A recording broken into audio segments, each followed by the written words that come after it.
So welcome back, everybody. Of course, my name is Dr. Keith McNally, and this is the Question Guy podcast. And let me get this right. I am here with retired Lieutenant Colonel Oakland McCulloch.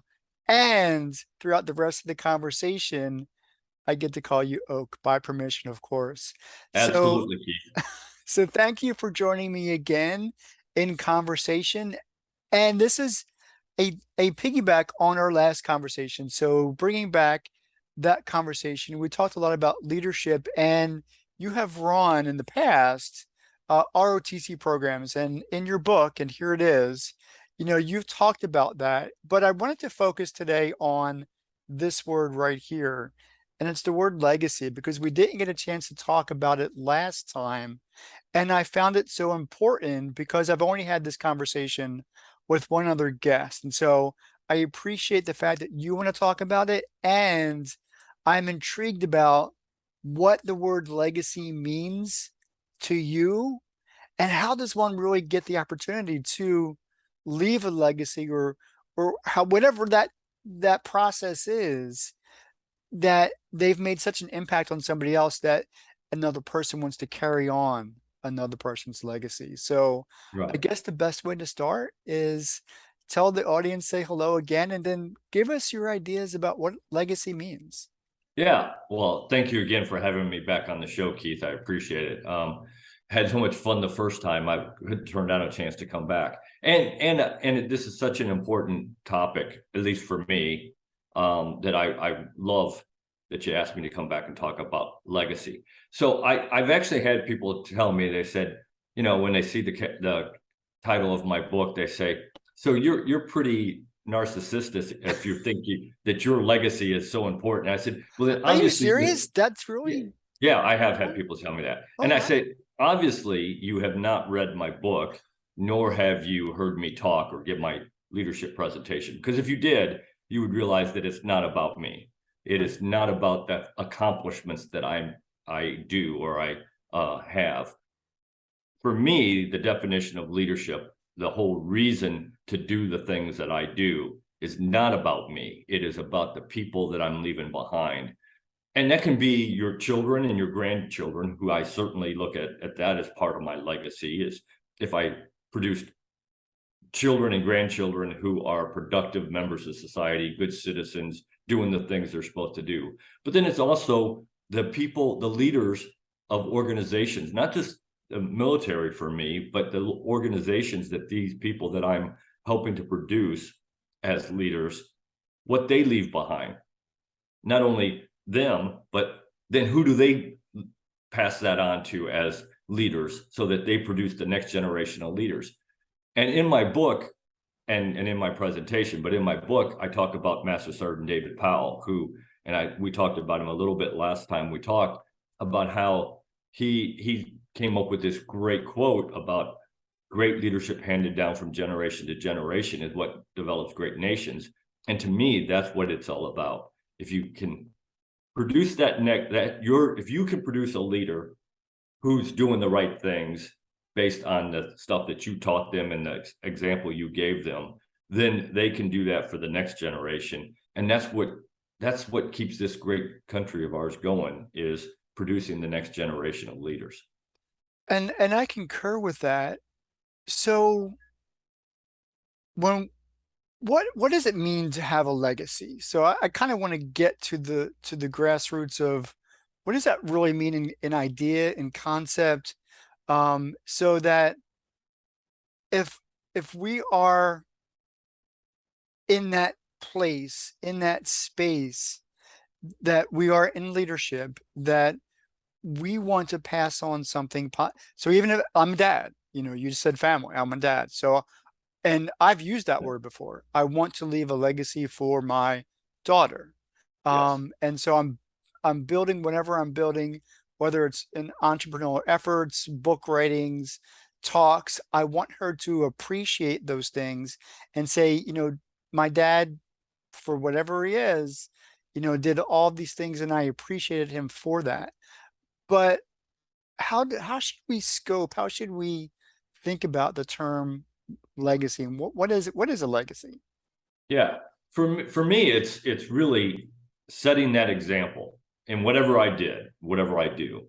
Because I believe that a lot of what you do, a lot of what you leave is your example. Because my father used to say when I was a kid, he'd say, son, if you say one thing and you do something else, what you do is going to be believed, not what you said. Right. So, and to me, that stuck. I mean, he used to beat that into my head all the time that, you got to do what you said you're going to do. And that's what people are going to believe, what you did, not what you said.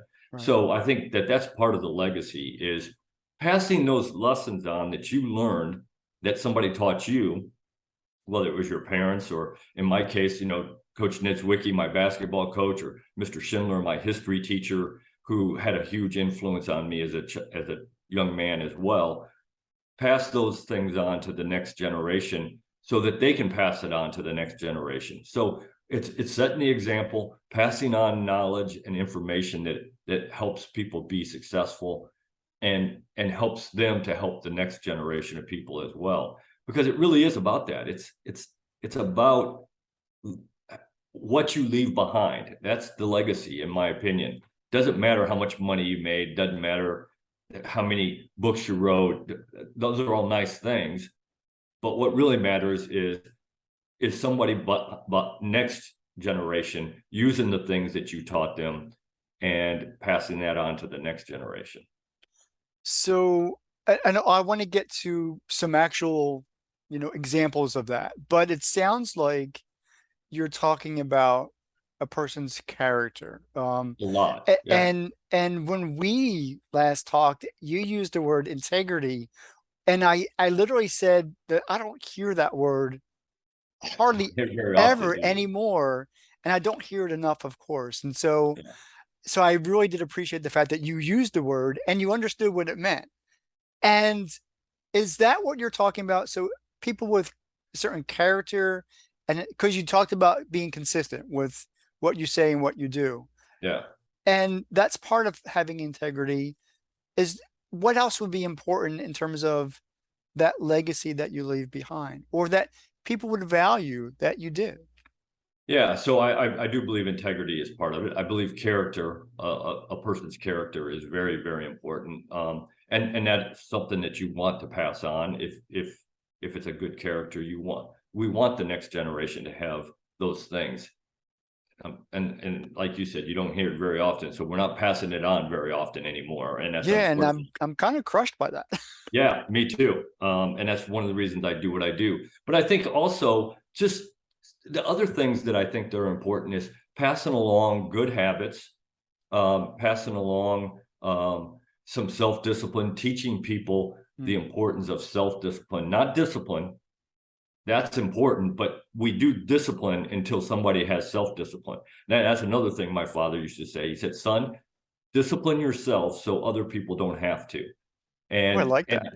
yeah, and I grew up, and he used to tell me, and again, I try to pass this on to as many people as I can as well, that life is about decisions and consequences. Mm. And until you get to the point because every decision has a consequence, either good or bad. And until you get to the point in your life where you're making good decisions that give you good consequences, life can be pretty tough for you. And he said, here's the way, son, to figure out whether or not you're making a good decision. And it worked for me. It absolutely worked. Well, He give said, us the every time insight. you're about to make a decision, think this. Okay. Would you want your mom to know that you're about to do what you're about to do? And if the answer is yes, then it's probably a pretty good decision. If the answer is no, you probably don't need to do it. Wow, that that's a lot of thought behind it. Then that's another whole conversation. Um, oh, and I'd say that because I've talked with people, I've talked with other men whose mother left a really strong, long-lasting impression upon Right. them, just in terms of what it meant to be a person of integrity, a person of value, and what it means to be a man. Yeah. So those are real And values. I think it takes both sides. I think, and obviously you can get there without having a mother and a father present in your household, because plenty of people do. Mm. But I think if you look statistically, people who don't have a father and a mother in their life on a daily basis, we find we have more problems than people who do have a mother and a father. And I talk about my father a lot. I don't talk about my mother quite as much as I do my father, but I tell you, my mother had a huge impact in my life as well, just a completely different impact, the more human part of it. My father was not a very nice man, and that's okay. I am who I am today because of that. I mean, he made me who I am. My mother, on the other hand, was the one who, when I needed something, could go to and talk to and do those kinds of things. So she was very much the nurturing component of your That's growing right. up. Okay. That's right. I want to go back to what your dad said to you. So, and I'm going to try to get this. I didn't write it down verbatim, but discipline yourself so that others don't have Others to. I think don't have to. that's what you said. Yeah, And as soon as you said that, and that wasn't something that was not a motto for me growing up, but I tend to had that idea. But I wanted to say that when I joined the Marine Corps, and I joined the Marine Corps just kind of right out of high school, they actually taught that. That was actually well, they didn't teach that sentence, but they taught us about discipline.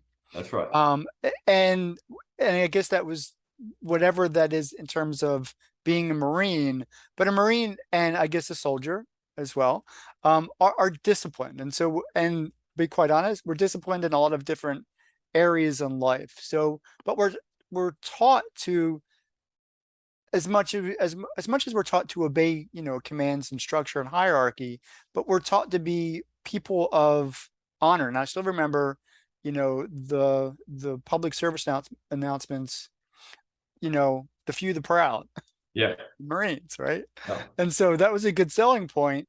But it kind of makes you think about, well, am I living up to that standard? Am I living up to that through my own personal life, the few, the proud? Am I that person that you want to be looking at and say, wow, he is, Keith is, disciplined. He is a person of character. He is a person of integrity. He is consistent with what he says and what he does. So I didn't, so all I'm saying is that I appreciated that. And that was kind of instilled in me. And I still fold my shirts in squares as we're taught. So I'm still I do too. I mean, I still I hang my stuff in the closet the same way I was taught to do it. And so again, to me, there is a huge difference between discipline and self-discipline. right. Now, lots of times to get you to self-discipline, we have to have discipline. You And have to be taught it. that's what the military does for us. That until you get to the point where you're self-disciplined, they discipline you, stand over you, make sure you're doing the things right, checking on you, those kinds of things. But when you get to the point where you're self-disciplined, which is the key, and I tell people as a leader, that is absolutely the key, to be self-disciplined, not have somebody have to discipline you. When you get to the point where you're self-disciplined, you start doing the things because they're the right things to do, not because somebody's going to check up on it, or it's gonna check up on it or see if you did it or not. They're going to, especially the people that work for you, they're going to watch and they're going to check up. But the reason you did it wasn't so that somebody could see that you did it. You did it because it was the right thing to do. And that's when you know you got the self-discipline, in my opinion. And I like that because in organizations that I'm familiar with, and the people that I'm familiar with, there's a term out there. It's really an acronym, CYA, right? Cover your butt. Yeah. But that kind of speaks in contrast or in contrary to being disciplined, self-disciplined enough to do the right thing consistently, and be that person of character integrity so that you don't have to, CYA. You don't have Yeah. to think about, oh, well, if somebody's going to catch me, then this isn't a good thing. Yeah. So, and again, you can even take that one step further with the self-discipline and doing the right thing. I sometimes doing the right thing is not in your best interest. And yeah, I think you wrote about that in your I book. did, right? I do. It is in Yeah. my book. Yeah. And you have to still do the right thing, even if it is not in your best interest. You still have to do the right thing. You have to have the character to do that, and it does take character. And some would say courage. And I think courage comes in two types, the physical courage and then the mental courage. And I think the mental courage is just as important as the physical courage. Now, I might have to edit this out in case you screw it up, but can you give an example of what that means to do the right thing, even if it's not in your own best interest? And I Yeah, know you've I'll got give you a examples very in the book. yeah. Well, I'll give you a very simple example. So I took over a mortar platoon, did an inventory. We were missing a set of binoculars. Hmm. So first staff meeting I had with my junior leaders, I said, okay, we need to find the binoculars because we need them to do our job. And so 2 weeks later, every organization has this guy, I call him a scrounger. They can find anything, everybody knows that person in their organization. So 2 weeks later, I walk into my office and guess what's sitting on my desk? A pair of binoculars. That's Luckily, in 2 weeks the Army, after the fact. yeah. Luckily, in the Army, we serial number everything. So I looked at the serial number and guess what? Surprising enough, it wasn't our binoculars. So I went to the guy that I knew got them. And I said, where'd you get them? And he said, boss, you don't want to know that. And I said, yeah, I do. Yes, you do. And he goes, no, you don't. I said, I really do. And he said, well, I'm not going to tell you. I said, well, then take them back. Oh, wow. And he said, but you told us that we needed to find the binoculars. I said, yeah, I did. We needed to find our binoculars, not somebody else's. Now, we could have kept those binoculars and it would have benefited us, but it's not the right thing to do. Right. So the right thing to do was to make them take him back. Hopefully he did, because it sounded like he stole them from somewhere. Yeah, I mean, I'm sure he left them on somebody else's desk, the person who he took them from or whatever. But Oh gosh. But that's a really good example. So, it wasn't by serial number, it wasn't yours. You can't take ownership of it. And so I think that's a really good example. yeah, and the flip side of that is, what message would I have been sending as a leader, integrity wise, if I had let us keep them? It's okay to steal as long as we benefit from it. I mean, and again, to me, it all comes down to character and integrity and doing the right things and having self-discipline. It's all things that we as individuals have a say in. I mean, again, my father used to say, you can never give away, and we talked about it, never give away your integrity. Nobody can ever take your integrity. You have to give it away. And that would have been the case. If I had kept those binoculars, I would have been giving away my integrity. So I'm going to step back into your book. And so I'm going to show the audience once again. And the other word above legacy is the word leadership. It's over here. Word leadership. How can leaders leave that long-lasting impression through a legacy? What would be specific in terms of the leader leaving that legacy that others would want to carry forward? Yeah. So I think there's a couple ways to do it.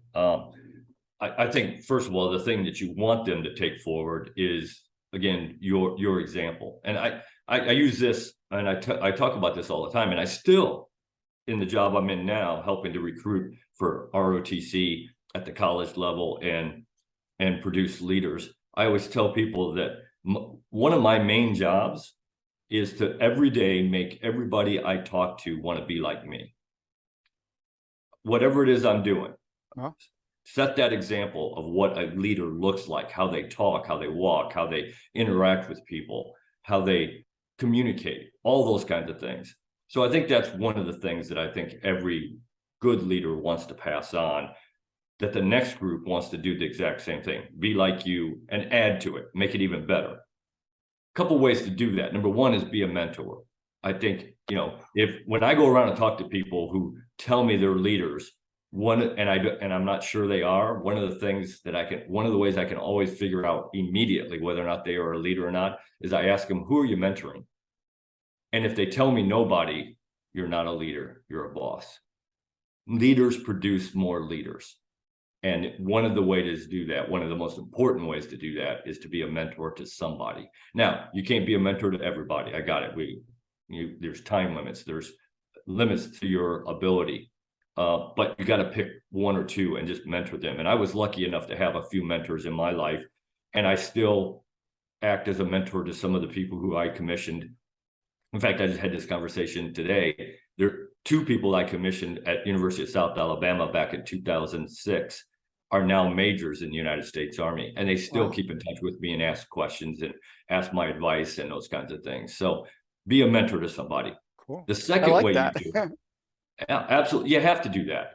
And the second way you do it is you develop a leadership development program in your organization to where you are helping to develop leaders by, and it can be a bunch of different things. One of the ways is have a reading, a book review. So hand out a book, have everybody read it, you discuss it about a leader out there, whether it's an autobiography. I've had people use my book in that situation. Oh, I would like to be a part of that conversation. Yeah, well, yeah, I've used John Wooden's book who is one of my favorite leaders of all time, John Wooden, the basketball coach for UCLA. I've used Wait, do you play basketball? This is off subject, but I'm just curious now because you mentioned basketball twice now. So I played baseball, basketball, football in high school, and then I played baseball in college. Okay. Yeah. All right. Just clarify, because I've got other people who were leaders and coaches, and basketball seems to be a thing. Well, you've got some great leaders out there that are basketball coaches. You got John Wooden, you got Jackson, that coached for the Chicago Bulls, who I used a couple of his quotes, at least one of his quotes in my book. He was talking about the importance of being a leader every day, earning that leadership spot every day. And then I can't remember the guy's name now, Indiana, the guy who coached at Indiana and also coached at West Point basketball for a little bit. So you got a lot of them out there, and the guy from North Carolina was always somebody who had a lot of leadership, helped create a lot of leadership. And I think one of the parts of it that gets to me, the ones that stick in my mind, all coaches, whether they're baseball, basketball, football, it doesn't matter, soccer, whatever. The coaches that stick in my mind are the ones who understand that they're not just trying to produce good basketball players. They're trying to produce good human beings, good people. And John Wooden was one of those. He absolutely, he obviously produced good basketball players. I mean, 6, 7 times in a row, UCLA won the national championship. So he knew basketball, but he also helped develop great young men and women. And he looked at that as just as important as winning national titles. So getting back, being a mentor is important. Developing a leadership development program is important. What else is important? I think the other part. Go ahead. Yeah, I think the other part that's important is to make them understand that you are there, not just as a mentor, but as the leader, to help guide them through things that they're going to do, the decisions they're going to make. If they make a mistake, to come and tell you so that we can figure out how to fix it. You have to be accessible to the people who you are leading. If you're standoffish, they're never going to come to you. And I think it was General Powell who said that if the people who work for you ever stop coming to you with their problems, then you are no longer the leader. You may have the title of being the leader, but you're no longer their leader if they stop coming to you. I like that. Any last thoughts on what it means to leave a leadership legacy? And when I've talked about this before, we talk about it as being, that stone being tossed into the lake and there's ripples and they go out in space, but they also go out in time. So it's not just about maybe, my daughter, the next generation, but it's the generation after that and after that. You gave the idea that, great leaders produce great nations or something to that effect, which means there's this idea of long lasting, time wise. How does that happen? What are just some final thoughts on what that means? So I believe that times produce great leaders. great leaders don't necessarily produce the big events. Big events bring out great leadership. And we've seen that throughout history. And, being a history major, I firmly believe that. So I believe that those are the people who are leaving that long-lasting legacy. But it doesn't have to be something huge and important and worldwide and be in the history book. Again, you touching your daughter's future, creating a better person and leader. And again, I think better person is even more important than a better lead than the leader, because if you produce a good person, they're probably going to be a good leader. And then for her to be able to pass it on to her son or daughter or anybody else that she touches down the road. But that's really what it is about. And it goes back to that very powerful quote that Master Sergeant David Powell said that again hangs in my office, has since the day he said that. And I'm not exaggerating, that week I went out and had a big old poster, made, and it is hung in my office ever since then. And because it is that powerful, that is what develops great companies, sports teams, hospitals, food banks, whatever. Great leadership, and it's leadership at every level in every profession, can impact the future of not only this country of ours, but their organization they're in and the people they serve. Because some people in your organization don't want to be a leader, will never be a leader, but how you lead impacts their life every single day. Oh, you said it perfectly. That was fantastic. And so once again, I thank you so much for this conversation, especially because I want to touch on legacy a bit more. There's lots of people out there who are, like I said, this is only my second conversation on the topic. And so Yeah. there are people out there who are thinking about it more. I think there's this conscious mindset that since the pandemic, we're different. There's something different about the thoughts and how people are experiencing and expressing their value in the world today. And the more conversations I'm having, the more I'm finding that out. And so there are just people who have this need now, this real need to leave some type of impact, whether it's through climate change or leadership or, whatever that is, through faith or whatever that scope is. There needs to be something different or things are going to get worse really quickly. And so that's just kind of a consciousness that I'm picking up. I think you're right. I see that too. Thank you so much for this conversation, and thank everybody for who's watching.